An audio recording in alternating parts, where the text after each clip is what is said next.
Vean a estos terroristas, ya no dan miedo, ¿verdad? Exacto, los criminales no causan ningún temor una vez que son despojados de la protección del Estado y de los políticos corruptos y organismos internacionales que los financian y los defienden. ¿A ese nivel cree que estaba El Salvador, que eran protegidos por el Estado?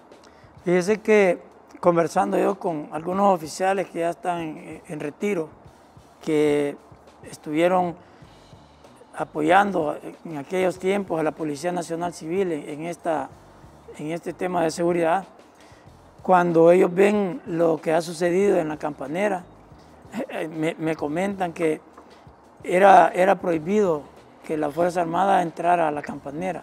O sea, llegaba nada más hasta la calle y adentro solo podían estar policías, no cualquier policía tampoco. Entonces, ellos me decían a mí que la verdad es que había una protección hacia las maras y pandillas. Es lo que dice en su tweet el señor presidente de la República.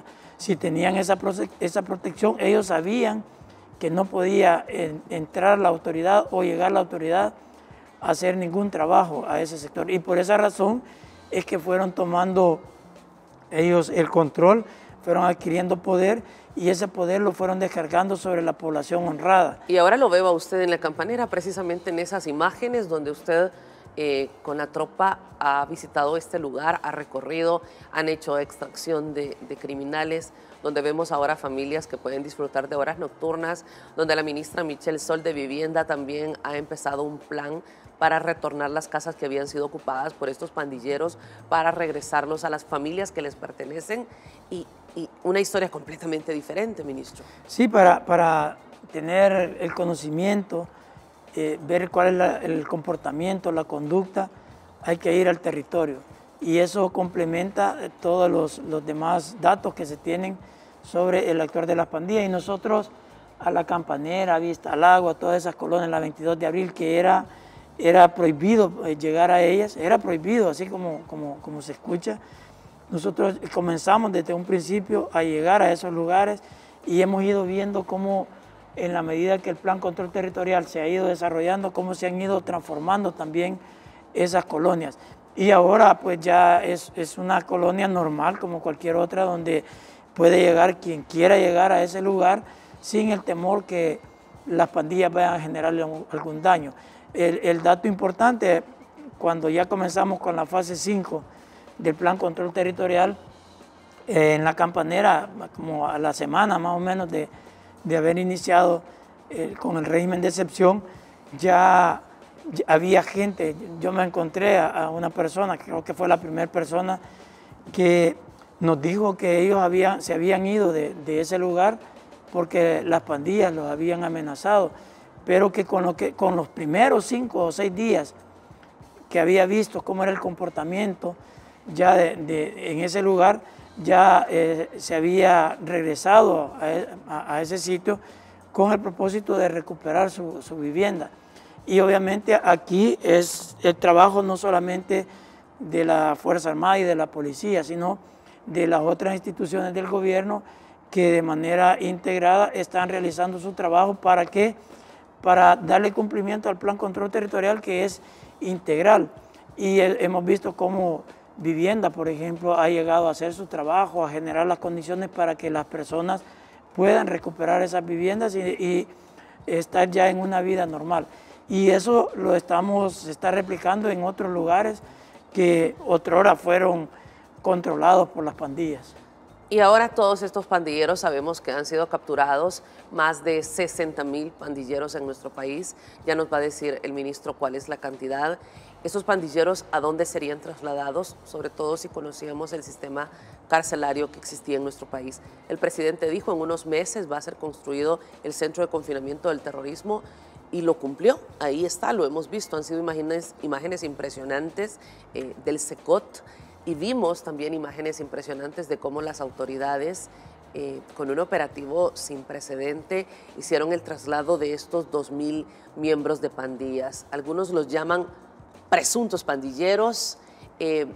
Yo creo que la población, al ver estas imágenes, puede decidir si son presuntos pandilleros o son pandilleros. ¿Cómo se realiza este exitoso operativo al poder trasladar sin problemas de seguridad a estas personas?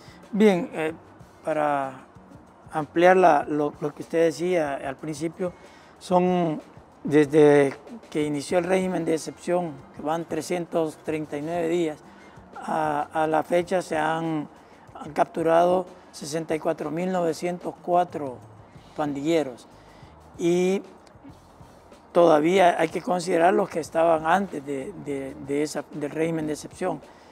Lo que sucedió es que con la construcción del CECOT, del Centro de Confinamiento del Terrorismo, en Tecoluca, se han generado las condiciones para tener el resultado o el estado deseado, que es El Salvador libre de maras y pandillas. ¿Por qué? Porque las condiciones que habían en los centros penales no eran las condiciones de seguridad adecuadas para este tipo de amenaza que nosotros teníamos. Hay que recordar, la población lo vio a través de los diferentes medios de comunicación, como en épocas anteriores hasta jugaban con las cabezas de las mismas personas que asesinaban al interior de los centros penales, y también como lamentablemente fallecieron algunos miembros de la institución en manos de los delincuentes adentro de los centros penales. Eso que nos indica que las condiciones de seguridad no eran las más adecuadas. Con la ejecución del Plan Control Territorial también se hizo un trabajo bastante fuerte en cada uno de estos centros penales, de tal manera que estos delincuentes no tuvieran la libertad que tuvieron anteriormente. Pero en la medida que nosotros fuimos ubicando a estos delincuentes, que la población penitenciaria fue aumentando, también era necesario crear una instalación en la cual fueran llevados estos otros delincuentes y no tener ese riesgo de tener sobrepobladas las cárceles. Por esa razón se construyó el CECOT como la cárcel más, digamos, la más grande de América Latina y también la más segura.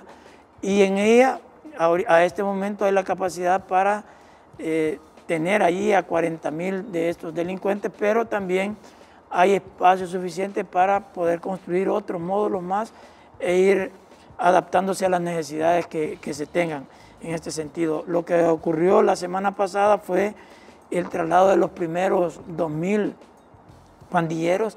Estos están relacionados con lo que yo le decía al algún principio, que no son simples colaboradores, son pandilleros que tenían un estatus en la estructura pandilleril, que se tiene información que han cometido delitos, que han cometido asesinatos, y por lo tanto no son personas comunes y corrientes, que el tratamiento con ellos es un tratamiento diferente al que se le da a una persona que llegó a la cárcel por un delito común. Fue un dispositivo, participamos 2.000 efectivos de la Fuerza Armada, más la Policía Nacional Civil, utilizamos 4 helicópteros, drones y los vehículos que tenemos también de mayor seguridad en la Fuerza Armada. Es un convoy de más o menos entre 3 a 4 kilómetros, en aproximadamente 50 buses en los cuales transportamos a estos delincuentes de manera segura. Y también no solamente es decir, los voy a transportar y pasarme llevando a medio mundo, sino que era una situación en la cual se calcularon horas, horas de embarque, horas de transporte, las horas que vamos a pasar por los lugares donde el tráfico es pesado, y todo eso lo hicimos también previendo no generarle inconvenientes a la población honrada, que nosotros sabemos que a las 3 de la mañana ya hay salvadoreños que se están desplazando a sus lugares de trabajo. Y se hizo de una manera exitosa, tal como lo planificamos. El señor presidente dio las indicaciones necesarias, se cumplieron tal y como se dieron esas órdenes, y ahora ya ellos están en un módulo donde no volverán a hacerle daño a la población, y eso les irá pasando al resto, a los otros 38.000 que van a estar resguardados en ese lugar.